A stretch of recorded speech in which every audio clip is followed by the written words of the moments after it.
ngày nay admin đangมาเปลี่ยนเป็นระเบียบในการដាក់បញ្ជាទិញនៅក្នុង App Loader ឥឡូវជាដំបូងយើងចូលទៅក្នុង App Loader សិនមកចឹងសម្រាប់ការទិញថ្ងៃហ្នឹង admin សូមរើយកវិធីសាស្ត្រតាមរយៈការ scan រូបភាពចឹងសម្រាប់ការ scan រូបយើងគ្រាន់តែចុចទៅកន្លែងរូបកាមេរ៉ានេះមកបន្ទាប់មកចុចទៅកាន់ពាក្យថា from photo ហើយចាំ select យករូបភាពតំណែងដែលយើងចង់ទិញចឹង admin ចង់ទិញខែ admin select ខែទូរស័ព្ទចឹងយើងគ្រាន់តែចុចទៅលើរូបតំណែងហ្នឹងហើយក្នុង App Loader គេនឹងស្វែងរកតំណែងហ្នឹងឲ្យយើងយកមកចឹងពេលដែលចេញបែបនេះបងអូនអាចធ្វើបានណាដោយសារតែគេមានជម្រើសឲ្យយើងរើសច្រើនហើយក៏មានហាងច្រើនដែរចឹងបងអូនពេញចិត្តហាងមួយណាអាច select ទៅកាន់ហាងមួយហ្នឹងបានណាចឹងឧទាហរណ៍ថា admin ពេញចិត្តហាងមួយនេះ admin គ្រាន់តែចុចទៅក្នុងហាងនឹងរួចរាល់ហើយបន្ទាប់មកវានឹងលោតពាក្យបែបនេះចឹងយើងចុចទៅកាន់ពាក្យថាបន្ថែមទៅរទេះបន្ទាប់មកវានឹងចេញបែបនេះចឹងឥឡូវចាំយើងរើពណ៌ឧទាហរណ៍ថា admin ពេញចិត្តពណ៌ខ្មៅ admin select ពណ៌ខ្មៅបន្ទាប់មកអូមកខាងក្រោមទៀតដើម្បីរើយកម៉ូដទូរស័ព្ទដែលយើងប្រើចឹងយើងគ្រាន់តែចុចឲ្យចំលេខបូកកន្លែង model អក្សរទូរស័ព្ទនឹងហើយបន្ទាប់មកចុចទៅកាន់ពាក្យបញ្ជាក់មកតំណែងហ្នឹងយើងបានកំណត់រួចរាល់ហើយអញ្ចឹងយើងគ្រាន់តែចូលទៅកន្លែងរូបរទេះទិញតំណែងទូចខាងលើនេះមកហើយវានឹងចេញបែបនេះហើយចឹងដើម្បីដឹងតម្លៃស្របថាត្រូវបង់អស់មែន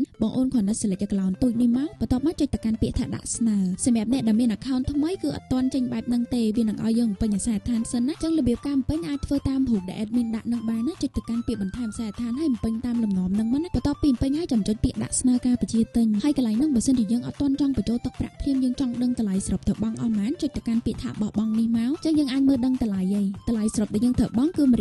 1.58ចឹងបើសិនជាយើងសម្រេចចិត្តថាចង់បង់គ្រាន់តែចុចពាក្យបង់នេះមក